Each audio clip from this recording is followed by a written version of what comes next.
गोरो गोरो त्राहि गोरो त्राहि गोरु कहो हो तने माने गोरो पद अरे पान करो हो तने मान गुरु पद अरे पान करो हो तने माने आपन दुख दे महान हो गुरु पद अरपी अरपी लाहु ज्ञान हो तने मान आपने तने मान आपने दुख दे महान हो गुरु पद अरपी अरपी लाहु ज्ञान हो गुरु ज्ञान दिव्य भान फिरे दे उगाऊं हो गुरु ज्ञान दिव्य भान हृदय उगाऊं हो मोहता में नासे मोक्ष सुख पाओ हो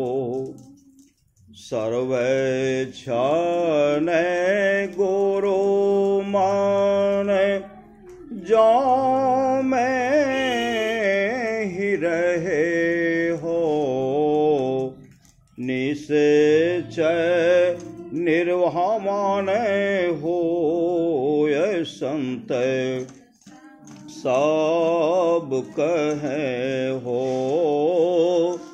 निश्चय निर्वाण हो ये संत सब कहे हो गोरो गोरो त्राहि गोरो त्राहि गोरु कहो हो तने मान गोरो पद अरे पान करो हो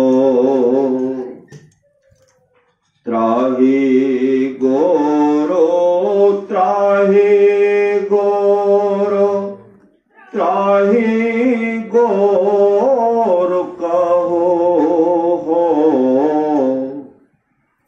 सार संसार सये गुरु बल तरो हो सार संसार सये गुरु बल तरो हो सारे संसार मध्य दुख भरपूर हो गुरु कृपा बिने हो कब होन दूर हो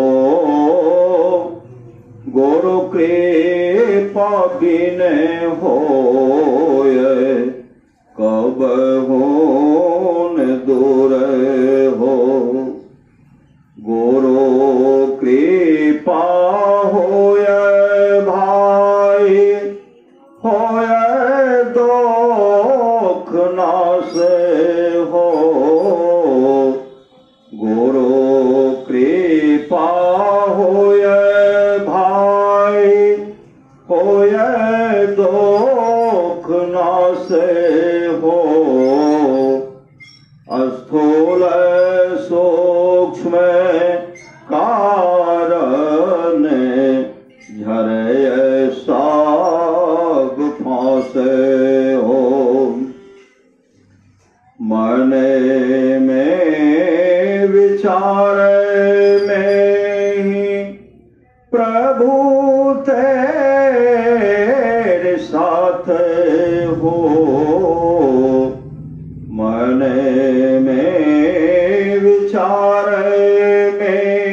कभो नाही पाओ सोई नाथ हो। त्राहि गोरो त्राहि गोरो त्राहि गोरो कहो हो। ओसार संसार सय गुरु बल तरो हो। श्री सद्गुरु महाराज की जय। आप लोग जानते होंगे गुरु नानक देव जी महाराज अपने तमाम शिष्यों से कहते हैं तुम मेरे संग चलो। सबको साथ में ले लिए। साथ में उनका पुत्र भी है, दामाद भी है, एक लाहना भक्त भी था जिनका नाम था लाहना। आगे बढ़ रहे हैं। उनके हाथ में एक गिलास था, उनको शहर के गंदे नाले में गिरा दिए। कौन? गुरु नानक देव जी महाराज। शहर के गंदे नाले में गिराते हैं और अपने पुत्र से कहते हैं यह गिलास नाला से निकालो। पुत्र क्या कहते हैं? घर पर बहुत गिलास है, आप जितना लेना चाहते से सुंदर सुंदर गिलास घर पर है आपको दे देंगे, लेकिन यह हमसे नहीं होगा। हम कीचड़ में धंस करके गिलास को नहीं निकालेंगे। अगर निकालेंगे तो मेरा वस्त्र जो है वह कीचड़ लगेगा, वह अपवित्र हो जाएगा। गुरु नानक देव जी महाराज कहते हैं मुझे यही गिलास चाहिए जो गड्ढा में नाले में गिरा है, वहां का नहीं चाहिए। पुत्र कहते हमसे नहीं होगा। दामाद से कहते हैं, दामाद भी कहते हमसे नहीं होगा। पीछे खड़े थे लहना। लहना से कहते हैं लहना नाला में जो गिलास गिरा है इसको निकालोगे? कहा गुरु आज्ञा की देर है। कहा निकालो। नाम का सुमरन करते हुए गड्ढे में गिर गए, नाले में गिर गए, पूरा धंस गया। कटोरा गिलास को निकालते हैं, निकाल करके गुरु के संग चल दिए। आश्रम गए, गिलास को धोए रख दिए, फिर परीक्षा लेते हैं। रात्रि का 12 बज रहा था। अपने पुत्र से कहते देखो सुबह में ब्रह्म मुहूर्त में स्नान करेंगे तो यही वस्त्र पहनेंगे जो पहने थे, इसको धो डालो। रावी नदी में जाओ। जाड़े का समय था, काफी ठंड गई है, काफी हवा चल रहे थे।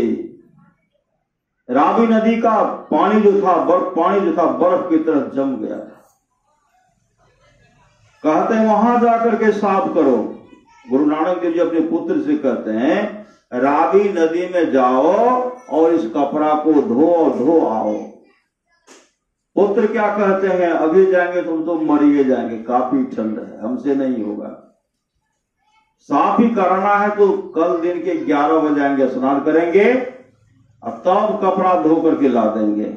गुरु नानक देव जी महाराज कहते अभी चाहिए, अभी साफ करके आओ, सुबह ब्रह्म मुहूर्त को पहनेंगे। कहा हमसे नहीं होगा। लाना खड़े थे, लाना से कहते लाना इसको धो डालोगे? कहा गुरुदेव दीजिए। वस्त्र लिए, अपने गुरुदेव को प्रणाम किए, रावी नदी में गए। रात्रि के 12 बजे काफी हवा बह रही थी। रावी नदी का जल जो था बर्फ की तरह जम गया था, वहां साफ करके लाए, राते में सुखाए। ब्रह्म मुहूर्त में गुरु नानक देव जी महाराज स्नान किए, पहन आए। दिन का जब 11 बज गया तो उधर से पुत्र आए, दामाद भी आए। कहते दीजिए कपड़ा दीजिए, हम जा रहे हैं स्नान करने के लिए, इसको धो करके ला देंगे। गुरु नानक देव जी महाराज कहते जो वस्त्र पहने इस वस्त्र को रात में लाहना रावी नदी में गए, वहां से धो करके लाए, उस वही पहने। गुरु नानक देव जी की महाराज के पुत्र कहते लाहना को मरना है, हमको मरना है नहीं है। उस समय गुरु नानक देव जी में महाराज ने कहा तन क्या मांझता रे, एक दिन मिट्टी में मिल जाना। फिर परीक्षा लेते हैं। कुछ भक्तराज तक पहुंचे, कुछ भक्तराज तक पहुंचे गुरु नानक देव जी का दर्शन करने के लिए। जैसे पहुंचते हैं गुरु नानक देव जी महाराज अपने पुत्र से कहते, देखो यह ककीर का वृक्ष है, ककीर का पौधा है, वृक्ष है, कांटादार वृक्ष था, कहा इस पर चढ़ो और वृक्ष को डुलाओ, चढ़ करके डुलाओ, इससे तरह तरह का मिठाई गिरेगा, मिठाई गिरेगा, लड्डू गिरेगा। गुरु नानक देव जी महाराज के पुत्र कहते, आपका माथा खराब हो गया, वृद्ध हो गए, आपका माथा काम नहीं कर रहा है, कहीं ककीर के वृक्ष से मिठाई गिरता है, हमसे नहीं होगा। पुत्र पीछे हट गए, दामाद पीछे हट गए, पीछे में खड़े थे लहना अपने गुरु को देख रहे थे। गुरु नानक देव जी महाराज कहते, लहना इस वृक्ष पर चढ़ो, जो भी अव्यागत आए हैं, भक्त आए हैं, इसको डुलाओगे, तरह तरह का मिठाई गिरेगा और तमाम भक्त को खिलाओ।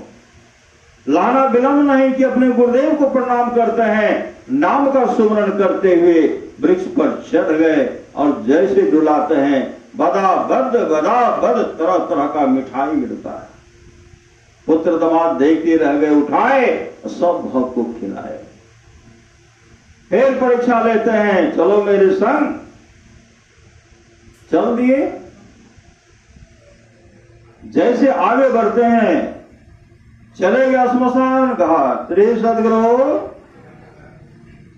चले गए श्मशान घाट। श्मशान घाट जब गए तो बहुत लाश पड़ा हुआ था, कोई तरो था, कोई तरा था, कोई सरा था, कोई गला था, बहुत लाश पड़ा हुआ था। गुरु नानक देव जी महाराज अपने पुत्र से कहते, वहां क्या है? कहा लाश है, कहा कफन से ढका हुआ, कहा कि तरो ताजा लाश है, कहा जाओ उसको खाओ। श्री सदगुरु जाओ उसको खाओ। दोनों पुत्र कहते, आपका माथा अब जो काम नहीं करता, पूरा माथा खराब हो गया, हमसे ये होने वाला नहीं है, लाश को कहीं खाया जाता है। दोनों पुत्र पीछे हट गए, दामाद से कहते कहते हमसे भी नहीं होगा। लाना एक टक अपने सदगुरु को देख रहे थे। गुरु नानक देव जी महाराज कहते, लाना क्या है? कहा गुरुदेव लाश है। कहा जाओ उसे खाओ। नाम का सुमरण करते दौड़ पड़े। जब वहां गए, लाश के पास गए तो कहते, गुरुदेव किधर से खाओ? सिर से खाओ कि पांव से खाओ? गुरु नानक देव जी महाराज कहते हैं, बेटा बीच से खाओ, बीच से खाओ। जैसे वस्त्र को हटाते हैं, लाश लापता हो गया। एक बहुत बड़ा हंडी है जिसमें रसगुल्ला भरा हुआ था, रसगुल्ला भरा हुआ था। जैसे मुंह को सटाते हैं, डबाडब रसगुल्ला खा रहे हैं। पुत्र मुंह देख रहे हैं, दामाद भी देख रहे हैं। उसी समय गुरु नानक देव जी महाराज दौड़ पड़े और लहना को हृदय से लगाते हुए कहते हैं, हृदय से लगाए और रूहानियत दौलत से भरपूर कर दिए। रूहानियत दौलत से क्या किए? भरपूर कर दिए। अंतर का पट खोल दिए, अंतर का पट खोल दिए, अंतर का पट खोल दिए, प्रकाश का दर्शन करा दिए। और उसी समय गुरु नानक देव जी महाराज लहना को ले गए। जो लहना अपने प्रत्येक दिन अपने गुरुदेव को स्नान कराते थे, आज गुरु नानक देव जी महाराज अपने हाथ से अपने प्रिय शिष्य लहना को स्नान कराते हैं, नया वस्त्र पहनाते हैं।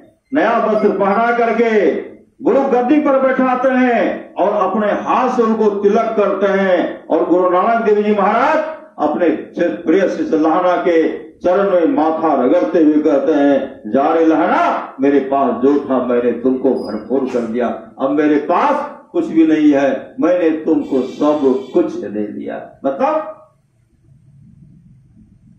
अंतर का पट, अंधकार मंडल का छेदन करा दिए, प्रकाश का दर्शन कराते हुए शब्द के सहारे मोक्ष धाम के अधिकारी बना दिए। जा रे लहना, मैंने तुमको सब कुछ दे दिया। तो सुन रहे थे, राम ही सुमेरिये गाइए राम ही, संतत सुनिए राम गुण ग्राम ही।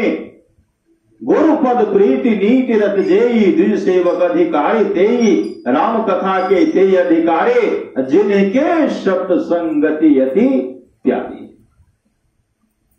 राम ही सुमेरिये गाये राम ही, संतत सुनिए राम गुण ग्राम ही। परमारासुर महाराज कहते हैं गुरु धन्य है, गुरु धन्य है, गुरु धन्य है दाता दयाल, दया करे ओ गुण हरे, दे टाल भव जंजाल, सब मिल कहो जपते रहो जी, बड़े रहो खुशहाल, हरदम रटो कब हो न हटो, तो ही छेड़ेगा न काल। हमेशा मंत्र को जपते रहिए, कहते काल भी छेड़खानी नहीं करेंगे। इसके लिए सत्संग की बहुत बड़ी आवश्यकता है। करिए नित्य सत्संग को, बाधा सकल मिटाए यह अवसर फिर ना मिले, कहे मौका फिर हाथ लगने वाला नहीं है, दुर्लभ नर्तन पाए। बोलिए प्रेम से श्री सद्गुरु महाराज की जय। आज का सत्संग जो है सुलेखा देवी और रमेश बाबू के द्वारा जो है यह सत्संग हो रहा है, जिसमें कुछ स्वामी महेश्वर का पदार्पण हो चुका है। आज का सत्प्रवचन जो है पूज्य पाद बाबा से हम लोग भरपूर रूप में सुनेंगे। श्री सद्गुरु महाराज की जय।